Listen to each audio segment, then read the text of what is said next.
जय जगन्नाथ। सबुदिन परी आज भी आपण मानक उड़िया भागवत पाठ भितर को स्वागत करुच्ची। आज विषय वस्तु होती कौन ना जो ब्रह्मांकर पुत्र जे रोचंती कौन ना स्वयंभुव मनु से केउ भली भाव तांकर वंश को विस्तार करुछंती। ए धराधाम भितर गोटे ऋषि पर आ गोटे ऋषि एमती सब मुनि ऋषि मुनि माने सब तांको पाखर केउ भली भाव वंश विस्तारित होउची तांकर वंशानुचरित विषय रे जानिबा। ता सहित आउ गोटे जिनस होउची आज्ञा मेडिकल रे आजिकली लिखा जायछि प्रसूति विभाग। सेटा काहे कि प्रसूति विभाग हेछि ए विषय भी आ भितर भी लिखा अछि कि मेडिकल कथा लिखा नै किंतु सेही प्रसूति शब्दटा क्योंठु आसी एटा आपण माने सुनिले ही जानि परिबे। तेणु आसंतु आ काळ विलंब न करी सेही स्वयंभुव मनुंकर वंश केउ रूप रे प्रसार हेछि एई धराधाम रे आसंतु सेही विषय जानिबा। सर्वप्रथमे गुरु गोविंदकर चरणारविंद रे निजर मन को लगई तांकरी गुरुंकर आशीर्वाद रे तांकर प्रदत्त मंत्र को पाठ्य करी राधाकांत चरणारविंद रे निजर मति को समर्पण कर दे आमे ए भागवत कथा भितर प्रवेश करिबा। ओम गुरुर्ब्रह्मा गुरुः विष्णु गुरुदेव महेश्वर गुरु साक्षात् परम ब्रह्म तस्मै श्री गुरुवे नमः।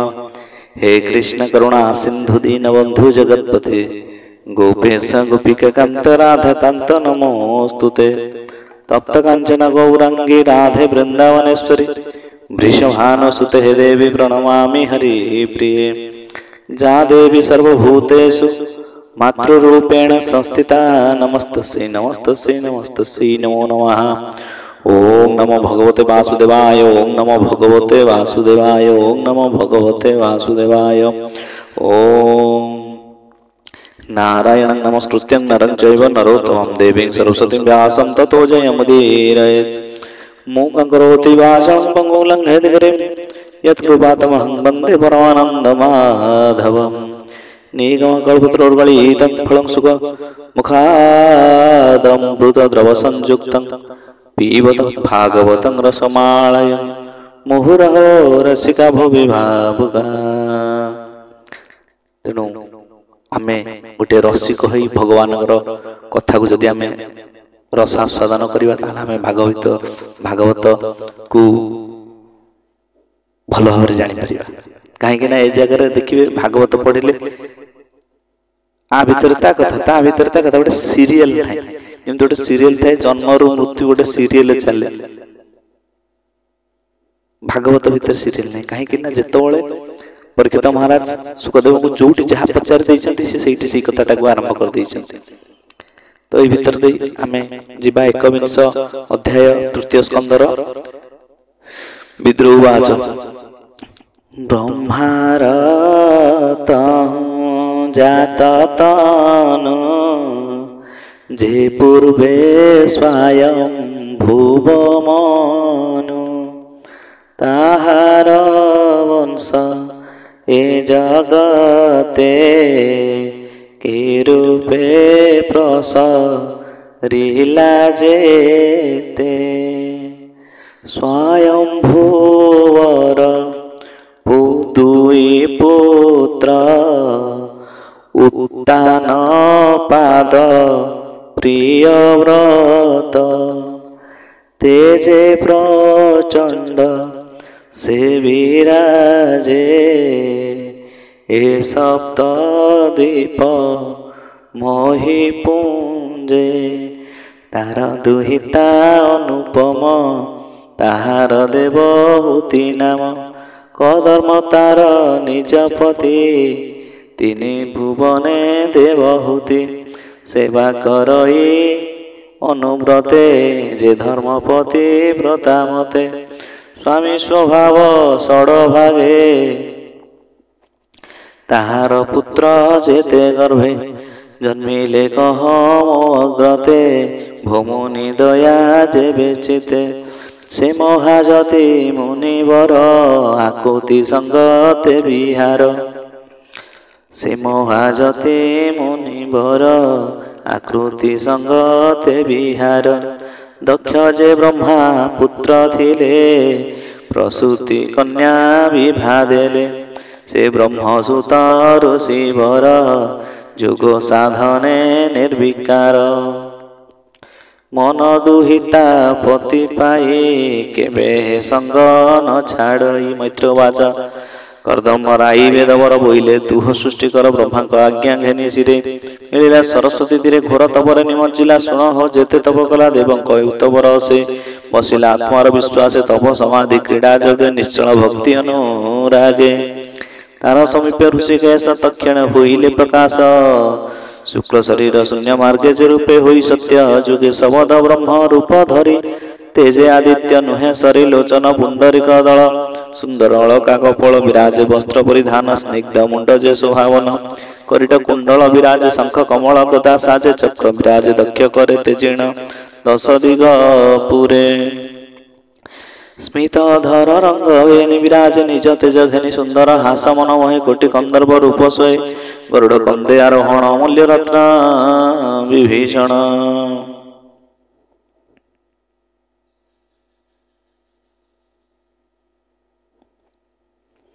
ସୁରଙ୍ଗ ଅନୁଗ୍ରହ ମୁଖ ଦେଖନ୍ତେ ହରେ ଭବ ଦୁଃଖ। ବ୍ରହ୍ମାବର ସେ ତପଶ୍ରମେ ଯେରୁବେ ବହେ ଉପଶ୍ରମେ। ଶ୍ରୀବତ୍ସ ଚିହ୍ନ ଉଦେ ସାଜେ କୌସ୍ତୁଭ ମଣି କଣ୍ଠ ମାଜେ। ଶୂନ୍ୟ ମଣ୍ଡଳୀ ବିଷ୍ଣୁ ଦେଖି ଉଠିଲା ଆସନ ଉପେକ୍ଷୀ। ରୋମହର ସେ କଳେ ବର ନୟନ ପୁରେ ଅଶ୍ରୁଜଳ କର ଅଞ୍ଜଳି ଦେଇ ମାତେ ଦଣ୍ଡ ପ୍ରଣାମ ଭୂମି ଗତେ। ଆନନ୍ଦେ ପୁରେ ମନୋରଥେ ଅନ୍ତରେ ହୁଏ ଗତାଗତେ। ଭୁନାଥ ତୋର ଦର୍ଶନ ନିର୍ମଳ କଲା ମୋର ମନ। ଯେ ରୂପେ ଦେଖିବାର ଅର୍ଥେ ଯୋଗ ସାଧନ୍ତି ମୁନି ସନ୍ଥେ। ଭୁନାଥ ତୁମ୍ଭର ଚରଣେ ଜୀବର ପରମ କାରଣେ। ତୁ ପାଦ ପଦ୍ମ ଆଶ୍ରୟ କରି ଭବ ସାଗର ଜାତି ତରି। ଏ ଭାବ ଛାଡ଼ି ଏ ସଂସାରେ ବିଷୟ ସୁଖ ଆଶ୍ରୟ କରେ। ନରକେ ଯାନ୍ତି ସେହି ମତେ ସେ ତୋତେ ପାଇବେ କେମନ୍ତେ। ସେହି ପ୍ରକାରେ ମନ ମୋର କଳ୍ପ ବିଷୟା ଗୋଚର। ତୋର ଆଦେଶ ସୃଷ୍ଟି ଧର୍ମେ କଳ୍ପିତ ଗୃହସ୍ଥ ଆଶ୍ରମେ। ସେ ଗୃହ କର୍ମଧେନୁ ପ୍ରାୟ କୁଟୁମ୍ବ ଜନ ମନ ମୋହେ। ତୋର ଚରଣେ କଳ୍ପଦ୍ରୁମ କିଆ ସେ ଲଭେ ପ୍ରାଣୀଶ୍ରମ। ସେ ଅନୁଗ୍ରହେ ମନୁ ରାଜା କଳ୍ପିତ ତାହାର ତନୁଜା। ମୁଁ ପୁଣି ସର୍ବ ପ୍ରାଣୀ ହିତେ ଯେମନ୍ତେ ତୋ ଶରଣାଗତେ ବଳି ନ ବେଦି ଗୃହ ଧର୍ମେ। ଯେମନ୍ତେ ଗମଇ ଆଶ୍ରମେ ତୋ କଥା ତାପତ୍ରୟ କ୍ଷେତ୍ର ଏକଥା ଜଗତେ ବିଖ୍ୟାତ।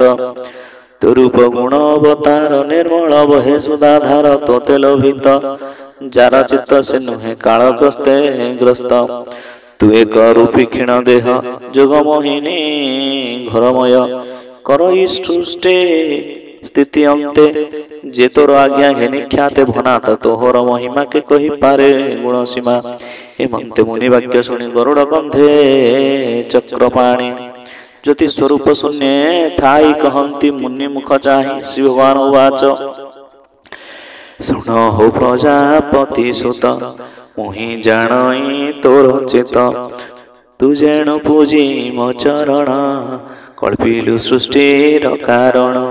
ତୁ ପୂର୍ବେ ପଦ୍ମ ଯୋନି ତନୁ ସମ୍ଭୁତ ସ୍ୱୟଂ ଭୁବ ମନୁ। ଏ ବ୍ରହ୍ମା ବଂଶେ ରାଜା ହୋଇ ଭୁଞ୍ଜନ୍ତି ସପ୍ତ ଦୀପାମହୀ। ତାହାର ସତ୍ୟ ରୂପା ନାରୀ ସ୍ୱରୂପେ ଲକ୍ଷ୍ମୀ ରୂପେ ସରୀ। ସେ ଏକ ଦିନ ଏକ ମତେ ମୋ ରୂପ ଦେଖିବାର ଅର୍ଥେ। ଏ ତୋର ସମୀପେ ସାକ୍ଷାତ ମିଳିବେ ବେନି ଦିନ ଅନ୍ତେ। ତାର ଦୁହିତା ଦେବହୂତି ରୂପେ ସମାନ ନୁହେଁ ରତି। ତାର ବୟସ ରୂପ ଗୁଣେ ଅପରେ କି ଅଛି ପ୍ରମାଣେ। ତୋ ରୂପ ଅତି ମନୋହର କି ତାହା ଅନୁରୂପେ ବଳ। ସେ କନ୍ୟା ସମର୍ପିବ ତୋତେ ଯେ ବିଧି ବିଧାନ ଉକତେ। ତୁମ ଚରଣେ ଚିତ୍ତ ଦେଇ ଯେତେ ବରଷ ତପ ଧ୍ୟାଇ ନିରତେ କଲୁ ଆତ୍ମା ଯୋଗ ବିଶ୍ୱ ତତ୍ତ୍ୱ ଅନୁଭବ। ମନ ଦୁହିତା ତାର ସଙ୍ଗେ ନିରତେ ଅଛି ଅନୁରାଗ। ମନ ଦୁହିତା ତାର ସଙ୍ଗେ ନିରତେ ଅଛି ଅନୁରାଗ। ସେ ତୋର ତୁଲେ କରି ଭାବ ସତ୍ୟରେ ଗର୍ଭ ପ୍ରସବିବ।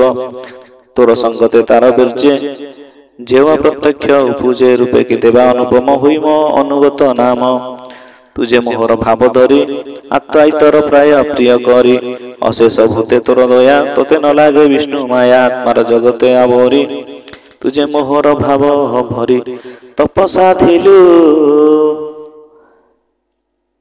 ଚିରକାଳେ ମୋହର ସଂସାର ଉଲ୍ଲଣେ ଏଣେ ମୁଁ ପଶି ତୋର ଏଣେ ମୁଁ ପଶି ତୋହ ବୀର୍ଯ୍ୟ ସୁହା ବିଷ୍ଣୁ ମହା ତେଜେ ତୋହର ହେତୁ ମୁଁ ସମ୍ଭୂତ ହୋଇବି ଦେବଭୂତି ସୁତ। ଏମନ୍ତେ କହି ମୁନି ଆଗେ ହରି ଗମିଲେ ସ୍ୱର୍ଗ ମାର୍ଗେ ମିଳିଲେ ବିନ୍ଦୁ ସରୋବରେ ନିର୍ମଳ ସରସ୍ୱତୀ କୂଳେ ଦେଖିଲେ କଧର୍ମ ଶରୀର ତପସାଧନେ ସେନେ ନିଷ୍ଠୁର ସେ ନଦୀ ତୀରେ ପୁଷ୍ପବନେ ଗମ୍ଭୀର ପକ୍ଷୀନାଦ ସ୍ୱନେ ଭୃଙ୍ଗ ସମୂହେ ନାଦ ବହେ ଶୁଭଇ ସମଗାନ ପ୍ରାୟ ଭୃଙ୍ଗ ସମୂହେ ନାଦ ବହେ ଶୁଭଇ ସମଗାନ ପ୍ରାୟ।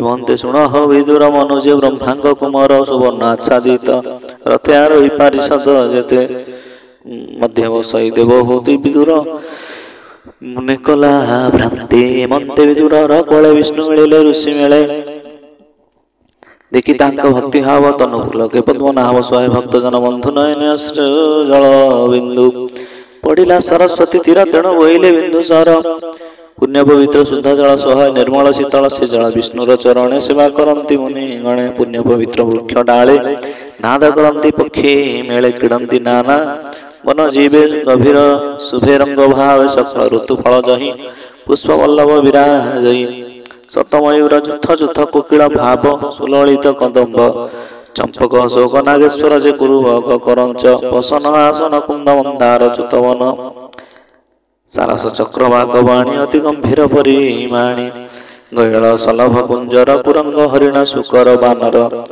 ଗୋଲାଙ୍ଗୁଳ ସାଜେ ବକୁଳ କସ୍ତୁରୀ ବିରାଜେ ସେ ତୀର୍ଥବରେ ଆଦି ରାଜା ରଥେ ମିଳିଲେ ମହାତେଜା କଳତ୍ର ଦୁହିତା ସମେତେ ପ୍ରବେଶ କଲା ରତ୍ନପତେ ଦେଖିଲା ମୁନିଙ୍କ ବଦନ ସୁହାବେ ତେଜ ଉତାସନ ସୁହାବେ ଘୋର ତପ ତେଜେ ସୁନ୍ଦର ଶରୀର ବିରାଜେ ବିଷ୍ଣୁ ଜନ୍ମିବେ ତା ଶରୀରେ ସୁନ୍ଦର କେତକ ମାତରେ ବିଷ୍ଣୁ ଗମ୍ଭୀର ସାଧୁ ବାଣୀ ସେ ମୁନି କର୍ଣ୍ଣପଥେ ଶୁଣି ରୋମ ପୁଲକ କଳେବର ନେତ୍ର ଆନନ୍ଦେ ଅଶ୍ରୁଧାର ଶ୍ରୀ ସୁନ୍ଦର સોહે જટા બસન બેષ્ટિત કાછટા શ્વાન સુકર સોહે ગાત્રે હાસર પ્રાય અસંભૂતે રથ ઉપરુ અવતરી મુનિ સમીપે દંડધારી મિଳିଲା ଯୋଡ଼ି ବେନି ପ୍ରାଣୀ ଦେଖି ଉଠିଲେ ବେગે ମୁନି ବସାଇ ପୂଜିଲେ ଆସନେ କହନ୍ତି ଅମୃତ ବଚନେ ତୁର ଗମନ ନୃପବର ଯଶ ଆଶ୍ରମ ମୋହର ରାଜା କୁମାର ପ୍ରଶ୍ନ ଶୁଣି ସନ୍ତୋଷେ ପୂଜି ବିପ୍ରମଣି विष्णु आदेशे चित्ते शुणे राजा आदेशे चाहि भौणी आनंदे उल्लल लोचने कहंती अमृत वचने